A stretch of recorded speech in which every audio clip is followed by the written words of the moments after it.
میں نا پریشان رہتا تھا کئی دفعہ، امام غزالی کا ایک قول بھی میں نے پڑھ لیا، جس بندے سے پیار کرنے والے زیادہ لوگ ہو جاتے ہیں اس کے ذمہ حقوق بھی زیادہ ہو جاتے ہیں۔ بندہ ایک ہوتا ہے، کہاں کہاں جائے گا؟ تو میں تھوڑا سا نا پیچھے پیچھے ہٹنے لگ گیا تھا۔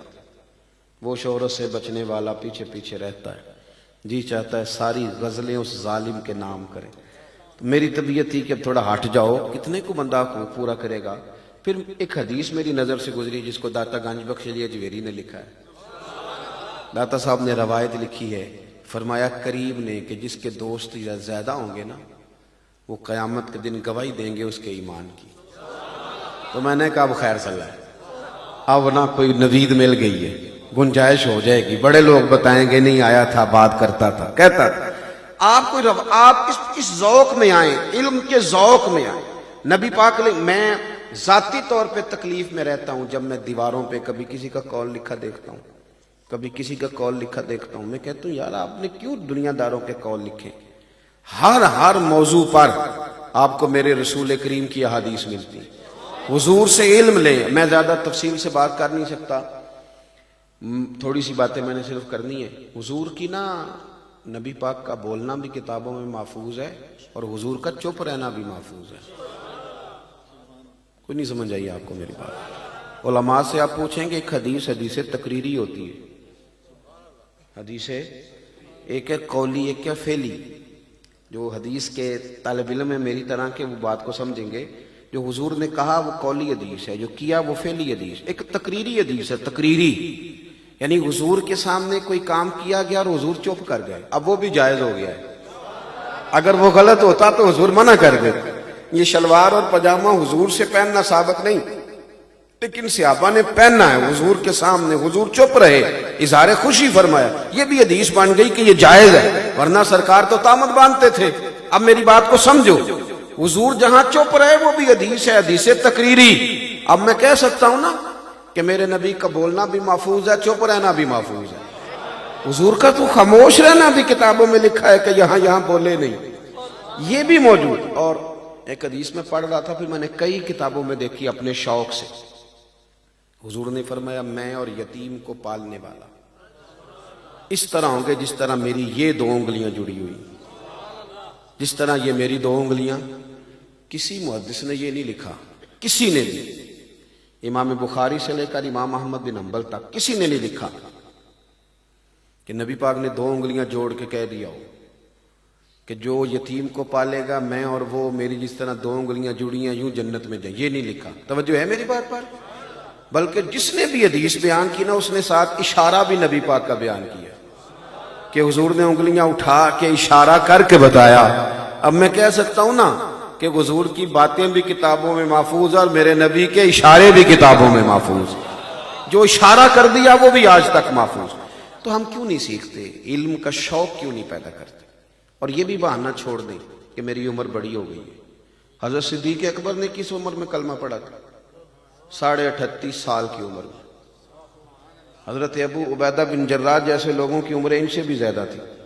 علم سیکھیں، اس کا ذوق بنائیں۔ اور ایک حدیث آپ نے اچھی طرح یاد رکھنی ہے، اللہ کے پیارے حبیب علیہ السلام نے فرمایا، یہ ترمذی میں موجود ہے، فرمایا جس نے علم اس لیے سیکھا کہ علماء سے بحث کرے گا یا جاہلوں پہ روب جمائے گا۔ یعنی کچھ لوگ یہاں سے مسئلہ سن کے جاتے ہیں تو اپنے امام صاحب کو تنگ کرتے ہیں جا کے، وہ تو یہ کہہ رہے تھے، اس لیے نہیں سیکھنا۔ فرمایا جس نے علم اس لیے سیکھا کہ علماء سے بحث کرے گا یا جاہلوں پہ روب جمائے گا، حضور فرماتے ہیں اسے تو اللہ جنت کی خوشبو بھی عطا نہیں کرے گا۔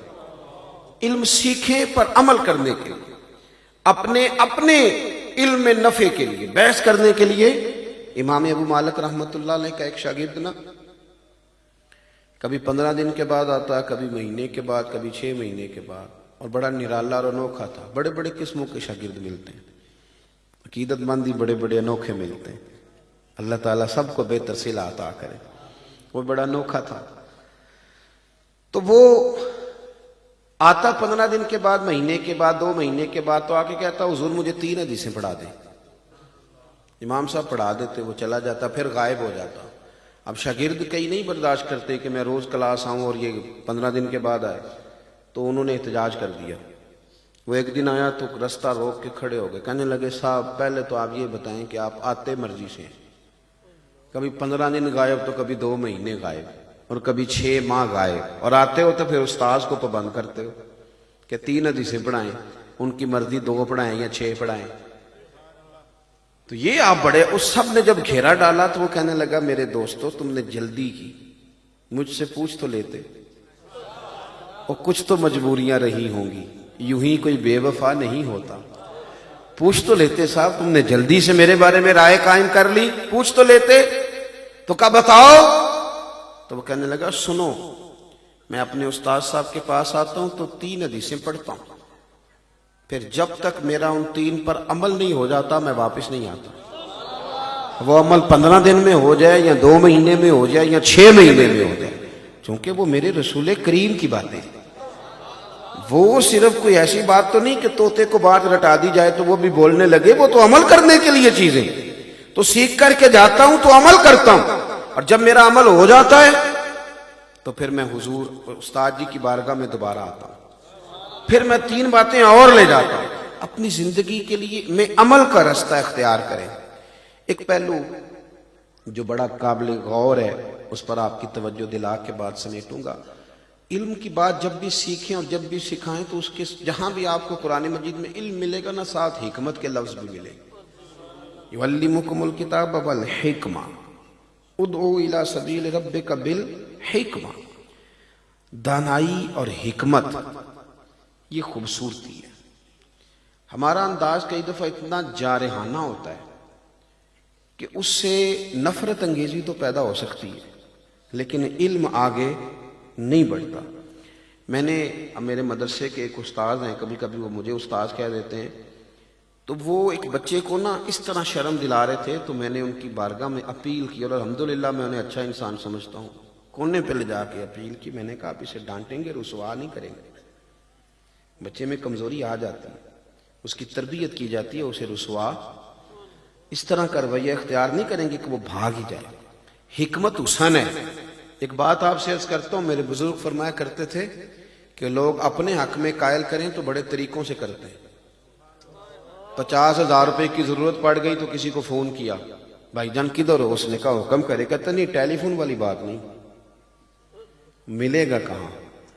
شام کو ملوں گا، تو پہنچ گئے اسے، پھر جاتے ہی نہیں کہا 50,000 دینا، یہ نہیں کہا، پہلے منت کی کہ بڑا مجبور ہوں اور سب سے پوچھ بیٹھا ہوں، تیرے سوا میری داد رسی کرے گا بھی کوئی نہیں، اور اس درد سے روئے کہ گویا رو ہی پڑے، اور پھر پوری منت کی، اسے وعدہ کیا کہ وقت پہ دے بھی دوں گا۔ اپنے حق میں قائل کرنا تھا نا تو 100 طریقے آتے تھے، اور جب رب رسول کے حق میں قائل کرنا تھا پھر انداز جارحانہ، پھر لبو لہجہ اس طرح کہا کہ پڑھنا ہے تو پڑھو، نہیں پڑھنا تو موج کرو۔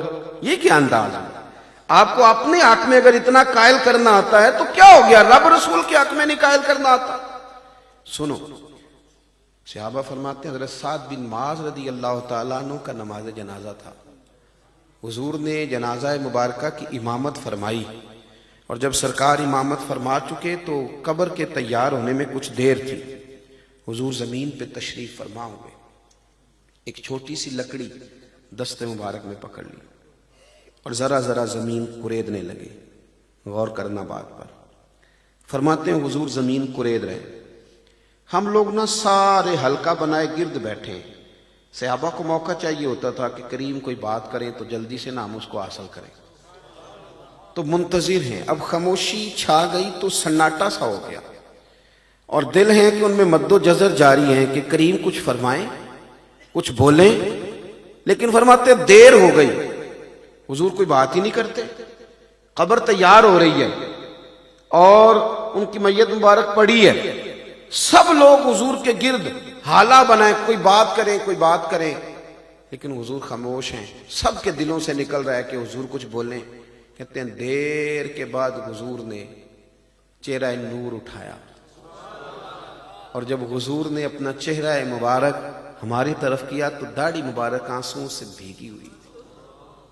اب اندازہ اختیار فرمائیں آپ کہ ابھی لفظ نہیں ادا ہوئے، وہ داڑھی مقدس آنسوؤں سے بھیگ گئی، اور 3 دفعہ حضور نے فرمایا قبر کے لیے تیاری کرو، یہ آخرت کی منزلوں میں سے پہلی منزل ہے، قبر کے لیے تیاری کرو، یہ آخرت کی منازل میں سے پہلی منزل ہے. قبر کے لیے تیاری کرو، یہ آخرت کی منزلوں میں سے پہلی منزل ہے. صحابہ کہتے ہیں کہ وہ حضور کے آنسوؤں کا درد اتنا تھا کہ شاید کو بچا ہو جو رویا نہ ہو، سارے ہی رو پڑے. جب آپ اس درد سے لپیٹ کے تبلیغ پہنچاتے ہیں نا جو ہمیں نبی پاک نے عطا فرمایا، تو پھر اقبال کہتے ہیں بات جو دل سے نکلتی ہے اثر رکھتی، بات جو دل سے. لیکن اگر مقصود میرا صرف ہو جائے میری طرح کے لوگوں کا کہ مجمع اٹھانا کیسے ہے تو بٹھانا کیسے ہے، تو جوش ایک نقیب محفل مجھے کہنے لگے جس طرح کا میں نے مجمع اٹھا کے دیا اسی طرح کا اٹھا رہنا چاہیے. وہ میں نے کہا میں بزدل آدمی ہوں، مجھ سے تو 2 بندے نہیں اٹھائے جاتے اور سارا مجمع اٹھا. یہ کیا طریقہ کار، یہ کوئی رویے، یہ دین پھیلانے کا طریقہ ہے. اور پھر بڑا جناب میں ایک جملہ کہنے لگا ہوں جی میرا جملہ، آپ اپنا جملہ رہنے دیں، یہ ہمارے جملوں نے تو خرابی کی ہے.